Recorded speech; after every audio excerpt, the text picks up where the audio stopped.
ఈ దోషను మీరు ఇప్పుడు విన్నారు, మీకేమి తోచుచున్నదని అడిగి. చూడండి, ఇప్పుడు అసలు ఇది ఆయన సాక్ష్యాన్ని తీసుకోవాలి. సాక్ష్యాన్ని బట్టి ఏమన్నాడు?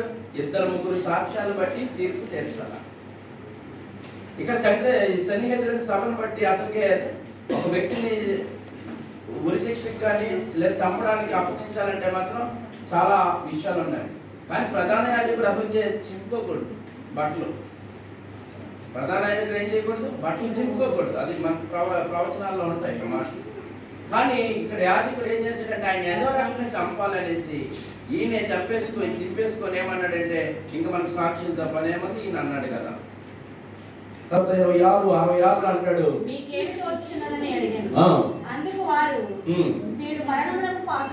ఎవరు దేనికి పాత్రుడు అంటే మరణానికి పాత్రుడు అనేసి వారే చెప్పేశారు. తర్వాత 67-68 అంటాడు,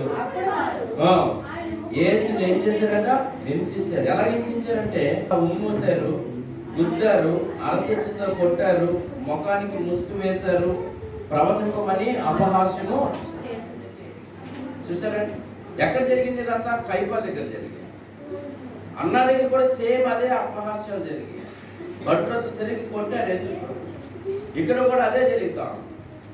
తర్వాత ఇన్ని ఎలా చేశారు అంటే ఇప్పుడు ఎక్కడికి వెళ్తాడంటే ఈయన మనకి ఈ లేఖనాల్లో ఎవరు కనబడతారంటే చూడండి, 12 మంది శిష్యుల్లో ఒకడైన పేతురు మనకి కనబడతాడు. ఇప్పుడు ఎక్కడికి వెళ్తున్నాడు? అయినప్పుడు యోధా మహాసభకి వెళ్తున్నాడు.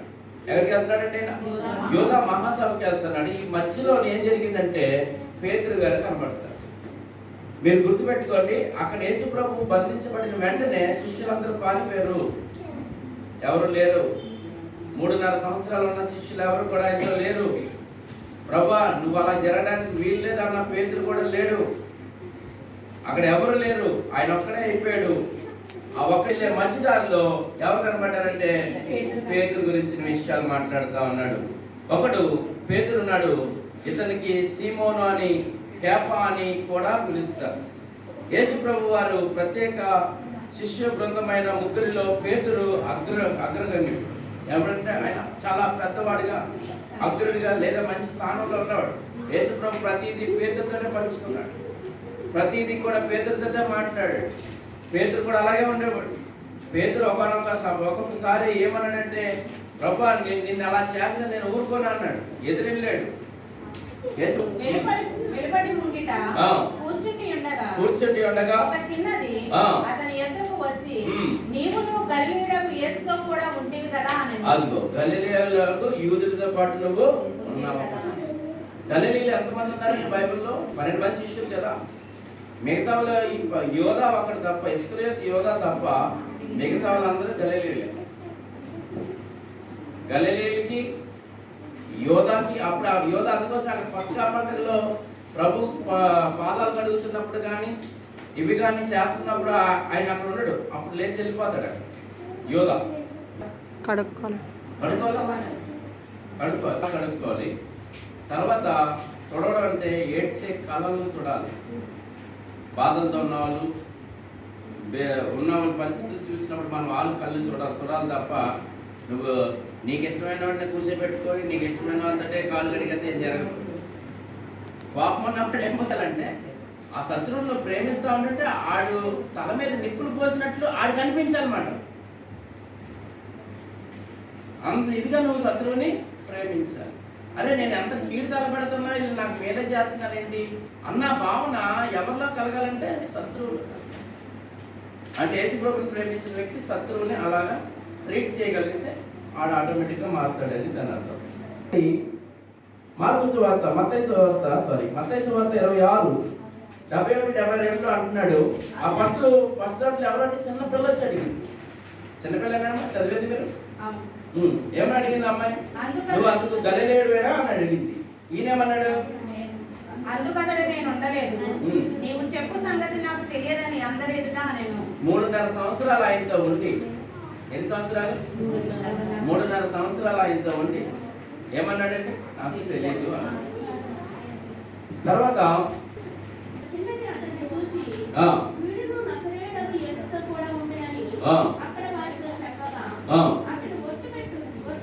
అది ఒట్టే పెట్టేసాడట, బాబోయ్ నాకు కాదు ఏమన్నట. యేసు ప్రభువుని బంధించారు ఎక్కడ? గెత్సేమనే తోటలో. అక్కడ బంధించి 12 రోజులందరూ ఎక్కడ తీసుకొచ్చారు? అన్న దగ్గర తీసుకొచ్చారు. అన్న దగ్గర నుంచి కైపాకు తీసుకెళ్లారు. కైపా దగ్గర నుంచి అది యోధుల మహాసభకు తీసుకెళ్తున్న మార్గంలో పేతురు కనబడ్డాడు. పేతురు యేసు ప్రభువుని దూరం నుంచి వస్తా ఉన్నాడు. అప్పుడు 3 సార్లు కోడి, 3వ ఏం జరిగింది? కోడి చూసి అప్పుడు పేతుని ఇలా చూసాడు. పేతుని చూడగానే పేతురు ఏమంటాడు? వారు మరలా ప్రశ్నించినప్పుడు ఆయన అదే విషయాలు జరుగుతూ వచ్చింది. తర్వాత మనకి కనబడతాం, అది కూడా చూద్దాం. చూడండి, శిక్ష విధించబడడం చూచి యోధా పశ్చాత్తాపపడి 30 వెండి నాణ్యాలు దేవాలయంలో పారవేసి విరక్తితో ఉరివేసుకొని ఆత్మహత్య చేశాడు. అప్పగించక ముందు ఉండాలి బాధ. నాణ్యాలు వాటి తినింది లేదు, పెట్టింది లేదు. ఇదంతా కూడా ప్రవచనాలు నెరవేర్పు కోసమే కదా జరుగుతాం. జరిగిపోయిందా? అన్న దగ్గర జరిగింది. రెండోది మధ్యలో పేతురు వచ్చారు. తర్వాత యోధా మహాసభకు వచ్చాం. యోధా మహాసభ నుంచి ఎవరిని చూసాం? ఇస్కరియోతు యోధాను చూసాం. ఇప్పుడు ఎక్కడికి వెళ్తున్నామంటే పిలాతు ఎదుటికి వస్తాం. 7వది పిలాతు ఎదుట విచారణ మనం చూస్తా ఉన్నాం. నిలబెట్టారు. ఇది ప్రభుత్వ విచారణ. నలుగురు సువార్థికులు ఈ విచారణ గురించి రాస్తూ, ముఖ్యంగా లూకా సువార్తలో పిలాతు ఎదుట జరిగిన 2వ విచారణ కూడా రాయబడింది. మిగతా 3 సువార్తలలో ఈ 2 విచారణలు కలిపి రాయబడ్డాయి. అందుకోసమే లూకా సువార్తలోని 23వ అధ్యాయం కూడా 1 నుంచి 5 వచనాలు మనం చదువుకుందాం. చూడండి, 1 నుంచి ఇక్కడ మనకు అర్థమవుతా ఉంది. ఆ తర్వాత 2వ వచనంలో అంటున్నాడు కైసరు. 2వ వచనం కూడా చూడండి ఒకసారి. 2వ వచనంలో ఏమన్నాడు? ఇతడు మా జనమును తిరుగుబడ ప్రేరేపించుచు కైసరులకు పన్ను ఇయ్యవద్దనియు తానే క్రీస్తనియు ఒక రాజుననియు చెప్పగా ఏమి వింటివని ఆయన మీద నేరము మోపసాగిరి అని ఆయన మీద ఏం పెట్టారంటే నేరము మోపారు. 3వ వచనంలో చూడండి, కానీ అక్కడ మాత్రం అన్నకి నేరం కనబడింది, కైపాకు నేరం కనబడింది, బంట్రోతులకు నేరం కనబడింది, వీళ్ళందరికీ కనబడింది. ఈ గవర్నమెంట్ అధికారి పిలాతు, రోమన్ గవర్నమెంట్ అధికారి, ఈయనకి మాత్రం ఆయన మీద ఏ నేరం కనబడదని చేతులు కడిగేసుకుంటున్నాడు. ఇంకా హిస్టరీలోకి వెళ్తే ఆ లావుడి కళ్ళలోకి రాత్రి దర్శనంలో కనబడి ఆయన ఏమి చేయకనేదో దర్శనం వచ్చినట్లు ఆ విషయం వచ్చి ఈయనకి చెప్పడం, ఈ విషయాలన్నీ ఇక్కడ అన్ని చూసినట్లను బట్టి ఆయన కూడా ఏం చేస్తాడంటే నాకేమి ఇదేమి కనబడలేదు అనేసి ఆయన నిర్ణయం తీసుకోవడం, ఇవన్నీ కూడా మనకి ఇందులో కనబడతా ఉంటాయి. అక్కడ ఎన్నో వచనం కూడా మనం 5వ వచనం చదువుతాం. అయితే వారు ఇతడు గలిలయ దేశము మొదలుకొని ఉపదేశిస్తూ ప్రజలను వారు మరలా పిలాతుతో మరింత పట్టుదలతో చెప్పారు. ఈయన మీద ఈ పిలాతు దగ్గర వీళ్ళందరూ ఏం చేస్తున్నారంటే ఈయన మీద ఒకదాని మీద ఒకటి నేరాలు మోపుతూనే ఉన్నారు. ఒకదాని మీద ఒకటి ఏం చేస్తున్నారు? వీళ్ళు నేరాలు మోపుతూనే కనబడుతూ ఉన్నారు. ఆయన ఏమి నేరం మోపాలో తెలియక వీళ్ళు సతమతం అవుతా ఉన్నారు. 7వ వచనాన్ని కూడా చూద్దాం. చూడండి, ఆయనను ఆ ప్రాంతానికి అధికారిగా ఉన్న హేరోదు వద్దకు పంపుతా ఉన్నాడు. ఏసావంట గలిలయుడని విని, ఈ పేరేంటి? గలిలయుడైన యేసు అని కూడా ఈయనకి పేరు ఉంది. విచారణ హేరోదు పిలాతు ఎదుట మొదట విచారణ చూసాం. దీనికి ఏమైనా పాట ఉందమ్మా? ఎక్కడ చేస్తున్నారు ఇప్పుడు? హేరోదు ఎదుట విచారణ. ఏంటి విచారణ? ఒకసారి చూడండి. 23వ అధ్యాయం, లూకా సువార్త 23వ అధ్యాయం. హేరోదు వద్దకు నుండి మరలా పిలాతు వద్దకు ప్రభు వారికి విచారణ చేయుట సాగు. చూడండి, ఇక్కడ లూకా సువార్త 23వ నేరములలో ఒకటి కూడా కనబడలేదు. అని యేసుని గురించి పిలాతు జన సమూహంతో చెప్తా ఉన్నాడు. ఈ సందర్భంలో యేసు ప్రభు దగ్గర ఉన్నప్పుడు ఆ యోధా ప్రజలకి, అక్కడున్న మిగతా వారికి, పరిచయులందరికీ కూడా ఆ విషయాలు చెప్తా ఉన్నాడు. ఎవరు? పిలాతు చెప్తా ఉన్నాడు. ఎవరికి కనబడలేదంట? పిలాతుకి కనబడలేదంట, హేరోదుకి కూడా ఈయన మీద నేరమేమి కనబడలేదంట. తర్వాత మత్తయి సువార్త 27:15-18 వచనాలు చదివితే అక్కడ జనులు కోరుకున్న ఒక ఖైదీని పండుగలో విడుదల చేయుట అధిపతికి వాడుక. ఆ కాలమందు బరబ్బను ప్రసిద్ధుడైన ఒక ఖైదీ చెరసాలలో ఉండెను. కాబట్టి జనులు కూడవచ్చినప్పుడు పిలాతు, నేనెవరిని విడుదల చేయవలనని మీరు కోరుకొనుచున్నారు? బరబ్బనా లేక క్రీస్తునబడిన యేసునా అని వారిని అడిగాను. ఇప్పుడు ఇక్కడ పస్కా పక్షుడు చెప్పడం, ఈ విషయాల్లో మీకు ఎవరు కావాలి అంటే వాళ్ళు ఏం కోరుకున్నారు? వాళ్ళు బరబ్బను విడుదల చేయమని ప్రజలు కేకలు వేసింది. ఎవరినండి? బరబ్బని. అంటే బరబ్బని ఎవరు? ఖైదీ, ఒక దొంగ, గజి దొంగ. ఆయన విడిపించమని ప్రజలు కోరుకొని నీతిమంతుడైన యేసును సిలువకు అప్పగించడానికి సిద్ధమవుతా ఉన్నారు. పిలాతు అడుగుతున్నాడు, పండగ ప్రకారం మనకు ఒక ఆచారం ఉంది ఏంటంటే ఎవరో ఒకరిని విడిపించాలి. యేసును విడిపించమంటారా, బరబ్బను విడిపించమంటారా అని అంటే వాళ్ళు ఏం చేశారంటే మాకు బరబ్బనే కావాలి అని కోరుకున్నట్టు కనబడతాం. యోహాను సువార్త తన ప్రియ కుమారుణ్ణి ఏం చేయమన్నారు? వీళ్ళు చంపడానికి అప్పగిస్తే తండ్రి ఊరుకుంటాడు. ఈయన చనిపోయిన తర్వాత, ఈయన 33లో చనిపోయారు. ఈయన చనిపోయిన 30 సంవత్సరాలకి 35 అనే సంవత్సరాలకి 70 క్రీస్తు 70లోని అప్పుడు టైటస్ అనే చక్రవర్తి వచ్చి మొత్తం అందరిని వస్తుంది. తండ్రి వీరు ఏం చేసినారో వీరికి తెలియదు కనుక వీరికి క్షమించాలంటే ఏమాత్రం దేవుడు క్షమించేసాడా? క్షమిస్తారు. అందరూ కూడా అలా ఉండాలి. అలా చరిత్రతో కూడిన ఆధారాలు మనకి చాలా అవసరం. ఇక్కడ పిలాతుని విషయంలో అంటున్నాడు, యేసు కొరడా దెబ్బలు శిక్షకు అప్పగించి మల్ల కిరీటం పెట్టి ప్రజల యొద్దకు తీసుకొని వచ్చి అతని మీద ఏమీ నాకు కనబడట్లేదు, యేసును సిలువ వేయమని ప్రజలంతా కేకలు వేస్తూ ఉన్నారు.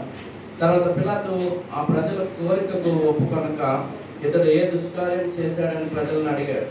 అడిగితే ప్రజలందరూ ఏం చేశారు? మీరు అదంతా చదువుకుంటే మీకు అర్థమవుతుంది. ప్రజలందరూ సిలువ వేయము అని ఇంకా గట్టిగా కేకలు వేసిరి. మీరు చదువుతుంటే పిలాతు యేసును సిలువ వేయడానికి అప్పగించాడు. వాళ్ళు కోరుకున్నట్లే పిలాతు చేశాడు, కానీ పిలాతు సొంతంగా ఏది నిర్ణయం ఆయన మీద తీసుకోలేదు. పొడిగించడం కనబడతా ఉంది. తర్వాత తలపైన ముండ్ల కిరీటం పెట్టి ఆ రెల్లును ఆయన కుడి చేతిలో ఉంచారు.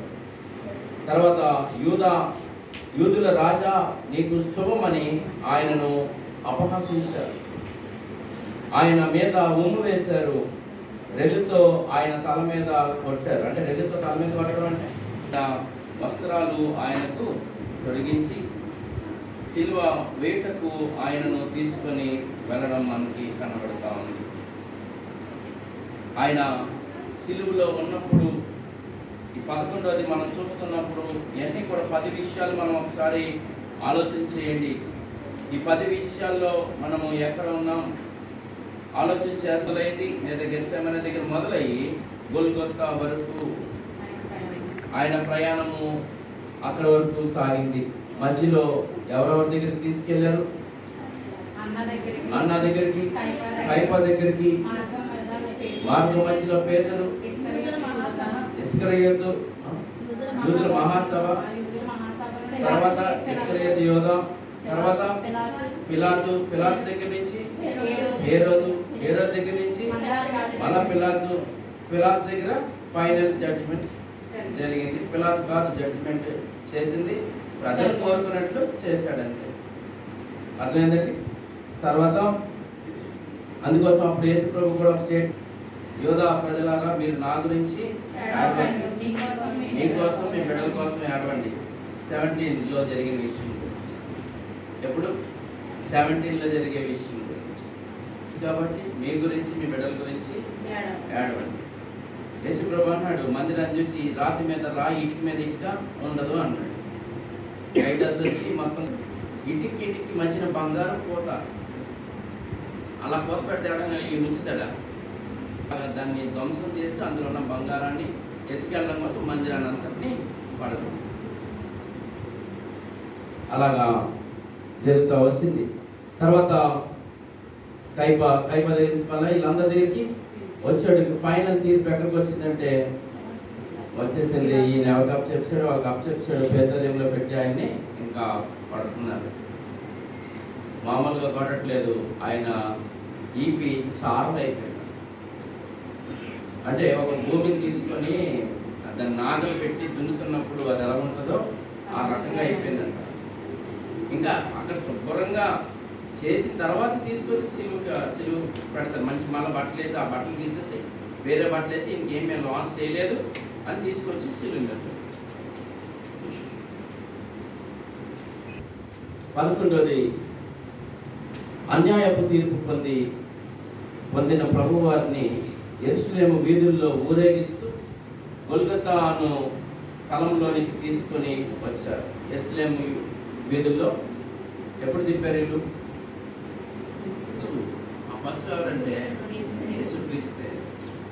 మీ పాత నిబంధనలో చూస్తున్న ఆ పసుక పండుగ కానీ ఆ పసుక పశువు కానీ ఎవరంటే యేసు ప్రభువు. ఆయన్ని ఆ ఊరంతా ఊరేగించి, ఆ రోజు పాత నిబంధనలో ఒక గొర్రెను ఆ ఊరంతా ఊరేగించి మా పసుక పండుగకు బలి అని ఎలాగైతే చెప్పారో ఈరోజు లాస్ట్లో ఫైనల్గా చెప్తా ఉన్నారు, ఆయన్ని తిప్పుతా ఉన్నారు, ఊరేగిస్తున్నారు. ఆయన తీసుకొచ్చి శుక్రవారం ఇదే రోజు అంటే ఆ దృష్టిలో లక్షవారం మీకు అది చెప్పారు.